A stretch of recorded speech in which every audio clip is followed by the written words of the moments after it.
ముఖ్యమంత్రి గారు రేవంత్ రెడ్డి గారు ఇచ్చిన మాటను కట్టుబడి బీసీ డిక్లరేషన్ ఏదైతే మనం కామారెడ్డిలో మనం చేయడం జరిగిందో దానికి అనుగుణంగానే మన కాంగ్రెస్ ప్రభుత్వం ఏర్పాటు అయిన వెంటనే జనగణన చేసి 42% ఏదైతే బీసీలకు రిజర్వేషన్ కల్పించినటువంటి ఘనత మా రేవంత్ రెడ్డి గారికి.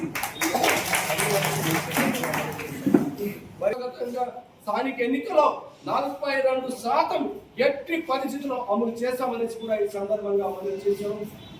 మరి ప్రతి గ్రామాన ప్రతి మండలంలో కానీ ప్రతి నియోజకవర్గంలో ఈరోజు మనం సంబరాలు చేసుకోవాల్సిన అవసరం ఉన్నది.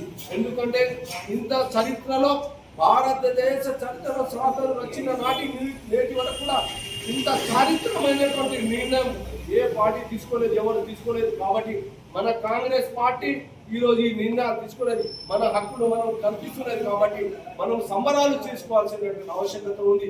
ఈరోజు రాహుల్ గాంధీ గారి కానీ మరి మల్లికార్జున ఖర్గే గారి కానీ మరి అదేవిధంగా మన ఇన్ఛార్జ్ అయినటువంటి మీనాక్షి నటరాజన్ గారి కానీ మరి మన రేవంత్ రెడ్డి గారు, మన గౌరవ ముఖ్యమంత్రి రేవంత్ రెడ్డి గారు కానీ ఒక రెడ్డి కమ్యూనిటీ అయి కూడా ఈరోజు 52% బిల్లు తీసుకొచ్చినటువంటి ఘనత రేవంత్ రెడ్డి గారికి చెందినది కూడా సందర్భంగా. కాబట్టి